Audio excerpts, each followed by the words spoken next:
Hey, American contractors, viewers of the American Contractor Show. I'm here with John Dye at Win the Storm, and I have to tell you, anyone that is associated with American Contractor Show, you are a badass. Big shout out to American Contractor Show. If you don't know, you definitely need to check out the Storm Summit. They're doing it in excellence. Check them out. Hey, what's up? This is your friend, Francisco Serrano. If you haven't checked it out, American Contractor Show, YouTube channel, Facebook channel, Twitter, Instagram, all the platforms, you need to go them, like them, start learning about your craft. Hey, I'm Matt Danskin with Restoration Referral System. Check out the American Contractor Show. The truck that they've got is awesome. Everything else that they have going on.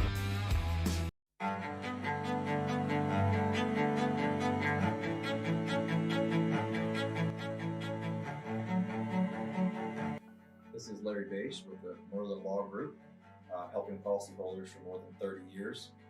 If you have a claim or your client has a claim that needs help, please feel free to call the Northern Law Group because we are the true policyholder advocate.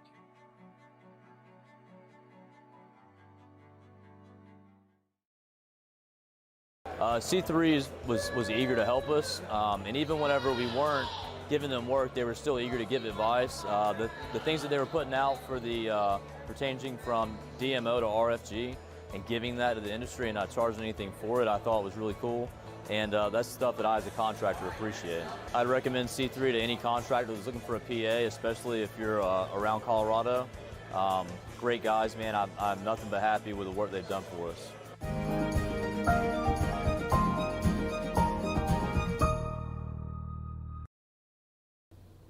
What's up, everybody? Lead meteorologist John Choquette here for our Friday hail and tropical weather forecast. Sponsored as always by what you just saw there, the American Contractor Show, C3 Group, and Marine Law Group. As always, they're in the description below if you want to find out more details about any of them. So we have a couple headlines today. First of which, if you guys watched yesterday, we have a new 3-star map here in the Denver area. We had some live coverage, had some storms actually impacting population center, first time in quite a while. We'll kind of recap that. We'll have more hail and wind possible today across the Plains states, all the way from Canada down to Oklahoma.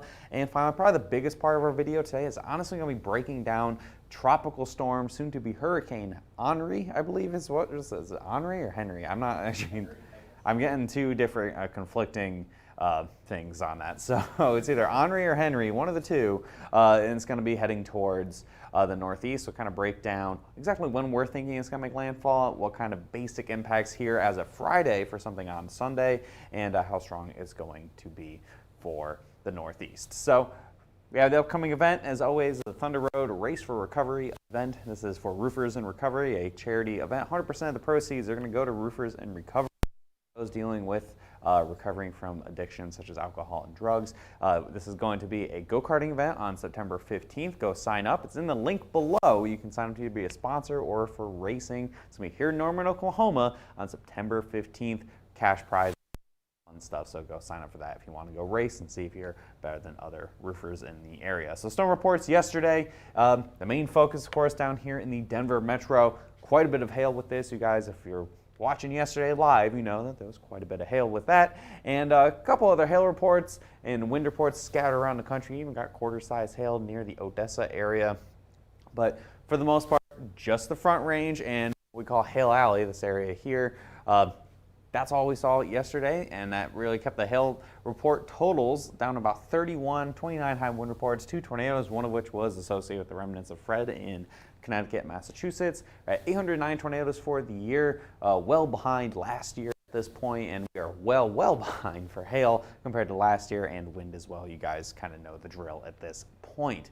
So the hailstorm highlight yesterday, that 3-star map in the Denver area. See a couple swaths here, says the Broomfield, Golden area, Castle Rock as well, and you have up to 2-inch hail fell in the Golden area, and we have about 69,836 homes impacted with this, vast majority of which, a lot of different varying sizes of hail, but I did see a couple pictures of cars with dents in them and stuff, so it looks like there might have actually been some damage with that, hence the 3-star map. Check that out on the website, or I believe it's linked in our Facebook as well. So conditions across the country, we have some rain and cloudiness up in the northern plains here in the Dakotas and parts of Minnesota. This is all moving generally southwest to northeast, or south-southwest and north-northeast, and this is setting the state today, as we have a big storm system here centered in the eastern Montana, and it's all going to kind of rotate through over the course of tonight and into tomorrow, and that's going to trigger off a lot of storms for a lot of folks here today. Here's Hurricane Grace rapidly re-intensifying after crossing the Yucatan Peninsula yesterday. It's going to make landfall likely as a Category 2 storm here in eastern sections of Mexico. And finally, here's Tropical Storm Henri or Henri. He looks like he's starting to really kind of strengthen and get a little more organized here, and that's going to continue. That strengthening trend will continue today and into tomorrow as he then stops moving to the west and then starts making a turn for the north, and we'll break that down in a little bit here. Temperatures across the country, it's August, cooler than it could be. So overall, 80s pretty much everywhere except along the coast. Pretty nice day for a good chunk of the country, and it's setting the stage for quite a bit of severe weather here across the Central Plains with that warm, unstable air in place. So again, that future radar we see right now with that rain that is in the Dakotas, as we push forward to about 3 o'clock, a lot of storms start to form out ahead of the main band of rain in North Dakota. So from International Falls back through Sioux Falls, South Dakota, and even into Nebraska, storms will be forming around 3 o'clock or so. And then by the time we get to the dinner time hour, about 6:30, we have a broken band of storms across western sections of and into Iowa, even some storms crossing through the Omaha area. Anything that's isolated, that's your best chance for that hail. Anything that bands together into a line of storms is a better chance of wind. So pretty much the further east we're going to get here this evening, the better chance for that wind threat. Notice by the time I get to about 8 o'clock, we're getting close to sunset, we have a more defined line of storms from about Omaha all the way up to north of Minneapolis. So the risk will switch from a hail threat to more of a gusty wind threat, especially once you get towards Minneapolis and into Iowa through the evening hours. And as we push through into the late night hours, we have quite a bit of storms in Iowa racing across the state there, where you could have some gusty winds well into the overnight hours tonight. Pushing ahead, or pushing south, we have possibility of storms into Kansas and Oklahoma as well. Notice by the time we get to 8 o'clock, it's going to be a lot later here further south. You have a stronger cap in place, so that's basically the atmosphere not letting storms form. By the time we get about 8 o'clock, that cap will break as storms fire off across lots of Kansas here. And it looks like it'll be initially hail, so very initially, that first hour or so, the storms form, could see some big hail with it. But after that, it turns into a line of storms very quickly as we move towards Wichita and Kansas City, where by about 11:30, we'll have storms moving through both of those metros with likely winds, heavy rain as well. And we get into the overnight hours, it will progress towards Oklahoma and Missouri, where you could see quite a bit of rain going into the morning, tomorrow morning, across far northeastern Oklahoma, southeastern Kansas, and southwestern sections of Missouri. So forecast maximum hail size today, because of that short duration for hail potential, we're only seeing about maybe golf ball size hail for your maximum hail size across the country. Could it be possibly as large as 2 inches? Yeah, it could, but most likely going to be maximum size about golf ball. And that hail forecast for today, again, kind of like what I just mentioned, everything's going to be hugging the western sides of the risk with that initial development that stays isolated. That is where you're going to see that potential for hail, especially in the orange. That's where your biggest hail potential is, up to that golf ball size hail. And then here by the Omaha area, I have a moderate chance. So it's most likely Omaha metro that you could see hail form, or storms forms very close to you where you could see that hail. So moderate chance up to some golf ball size hail, low chances everywhere else. That wind forecast, again, that pushes further east because of the fact that we have that chance for some storms here, or the chance for storms to break into a line of storms, so that gives you that better chance for wind. Anywhere 65 to 70 mile per hour wind gusts here, so moderate chance in places like Minneapolis and to Omaha, but less of a chance further west. We have a better chance for some hail. And then further south here, moderate chance for Kansas City. It looks pretty likely you'll see some gusty winds up to about 65 miles an hour in the late evening hours, and then lower chance for Wichita. I think you guys might just see the storms kind of sag to your south, maybe some gusty winds, but maybe not quite severe limits, about 58 miles an hour. So city forecast for Omaha, this will be about 6 to 10 p.m. tonight. Most likely going to be leaning more heavily the 6 to 8 time frame. to golf ball size hail, and this is if storms basically form over Omaha or just barely west of Omaha and they can stay discreet. That means you could see that golf ball size hail, but it's a moderate chance of at least quarters and then a low chance of anything up to that golf ball size. Other cities at risk for your Friday, we have Minneapolis here. They got that moderate chance overall for severe weather. We have a moderate low chance for Sioux Falls. I think storms might form nearby you guys. A moderate chance here for Omaha, like I mentioned, and then lower chances the further you get down on this list here. So Des Moines, moderately low chance, probably more likely for wind, and low chances for hail for Kansas City and Wichita, much higher chances for wind. So that's what we're looking at for today, and tomorrow looks quiet across the whole country. I don't think any severe hail or really any severe weather is expected. All of our attention is going to shift over to the tropics for your Sunday, or for your Saturday, and then Sunday there is a chance for some severe weather, but that main focus is definitely going to be the tropical systems. We're going to go into the tropics now. We're starting with Grace. Grace is no longer a tropical storm. Grace is now Hurricane Grace yet again. Notice here the most recent update at noon. 85-mile-per-hour wind, a strong Category 1 hurricane in the Gulf of Mexico, and Grace will make landfall probably late this evening, possibly very early tomorrow in eastern sections of Mexico here as a Category 2 hurricane, and will race off to the west into the mountains of central Mexico where Grace is pretty quick. Bigger story here is Henri, Tropical Storm Henri, 65-mile-per-hour winds right now, and it looks like what's going to happen is going to start racing off to the north here. So by tomorrow morning will be a hurricane, 80-mile-per-hour winds there, and that will set the stage for how strong Henri can get. Rapid intensification. It's a thing you guys have probably become aware of the last few years because it's happened a lot in the tropics. If Henri can strengthen more than what is anticipated, this could impact the strength of Henri at landfall. So what's happening? Why is Henri going to be going from further south to north and actually strengthen? Well, right here is the Gulf Stream, the area of very warm water that provides basically all of the warm air for the entirety of Europe. Why it's even habitable there? Well, all that water is right here, and that is it's basically steroids for a tropical system where it will explode over that, and how much it strengthens really depends on how strong Henri is going to be at landfall. But right now, National Hurricane Center thinking 80-mile-per-hour winds by tomorrow morning, and then once we get to about Sunday morning, so 24 hours later, there we go, it looks like Henri will be off the coast of southern New England. Wind might maximize about 85 miles an hour Saturday night and start a weakening trend as you get further north here. Once you get north of about, rocks, about Delaware, the water really starts to cool off quite a bit. Trust me, I was up here not that long ago.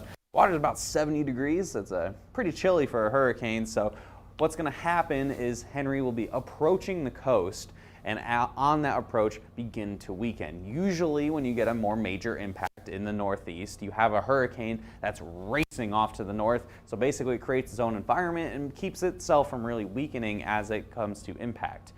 Typically you get a storm, it's impacting, moving very fast. It looks like the big difference between Henri versus other tropical systems that have impacted the northeast is it will not be moving very quick. I think it'll only be moving about 10 miles an hour, which would be the slowest of all time for the northeast. Your average here across southern New England would be about 30 to 40 miles an hour, so really racing to the north. So this could be a big time rainmaker and a ton of possibly strong gusty winds with that as well. Expecting landfall here, zooming in for the National Hurricane Center, somewhere near far eastern sections of Connecticut, possibly Montauk, New York, possibly Block Island. I think right here would bring it to about Stonington, Connecticut, or near Mystic, Connecticut, and possibly as far to the east as near Nantucket and onto the Cape. So somewhere, I think, between eastern sections of Connecticut and Long Island to east towards the Cape. The trend keeps going further and further west, so we'll kind of see everywhere in this cone of uncertainty could have that potential for the landfall of the eye of the storm here in New England. And then that's going to be by Sunday evening, and then after that, it looks like Henri will end up curving back off to the east as a weak storm by Tuesday. So that's what we're looking at for the track. Here are what the models are showing for Henri. And notice there's still quite a bit of spread here as we get into Sunday with all the models. So all clustered together, there's still quite the gap here, and then things get kind of weird when we get close to landfall. But notice anywhere from near central Connecticut or central Long Island into Connecticut all the way close to the islands here.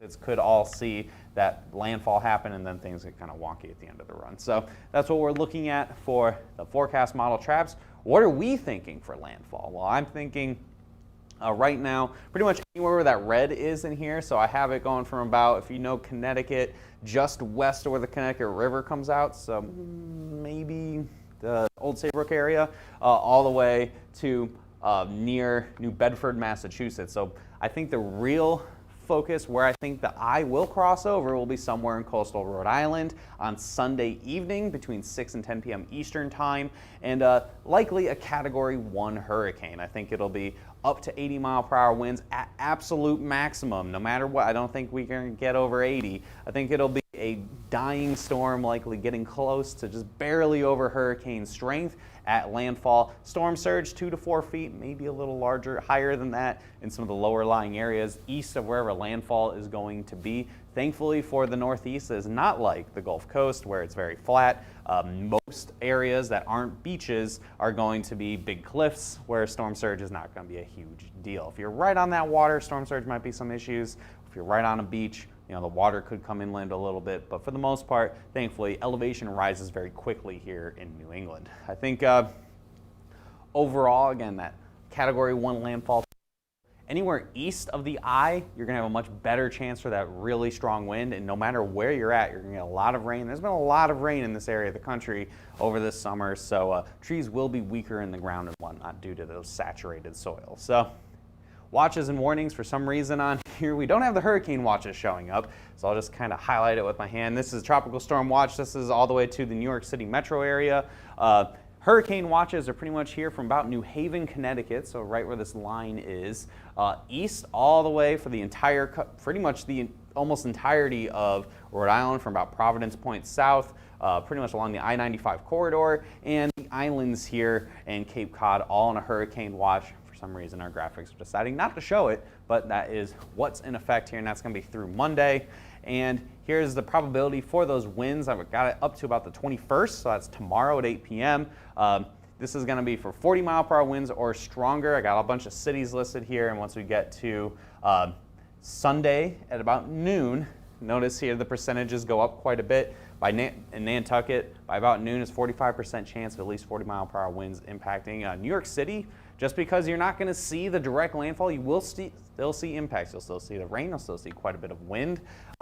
Southampton, I just picked a town on the eastern sections of Long Island, and then we push forward here. Notice it gets, everybody in this area. Once we get to Monday, we've had pretty much everyone on this list has at least a 50% chance of seeing at least 40-mile-per-hour winds, especially the darker areas. It's a better chance of getting closer to that hurricane wind speeds. So places like Southampton, New London, Newport, Providence, likely Nantucket, and even places like Boston could see those strong tropical storm gusts, Hartford and the whole Connecticut River Valley.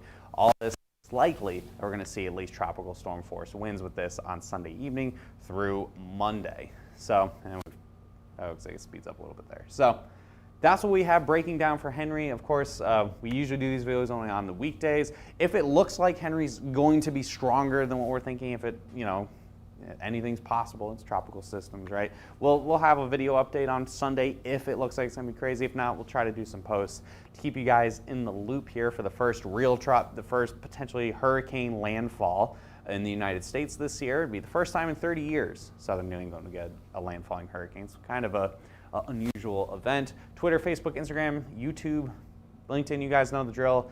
Hail Trace, hit see first button, all that great stuff, and you can give us a call, 855-334-4245. Just because we won't be doing videos, we'll still be here answering your calls. You'll get alerts if you have our app for when we start mapping Henri, and of course anything else that we map. And of course, info@hailtrace.com, hailtrace.com for more details. Thanks for tuning in, guys. If it looks like Henri's going to be really crazy, we'll come back, we'll do a video on Sunday, and if not, then we'll try to have some graphic updates for you guys leading up to landfall. Since we will not be chasing, it is far away, it's very far away from Oklahoma City. We would have had to have probably left already to make it in time. It does not look like it's going to be quite strong enough for us to make that gigantic commitment all the way out to the northeast. Best to give you guys the coverage you need, and we'll see you again next time.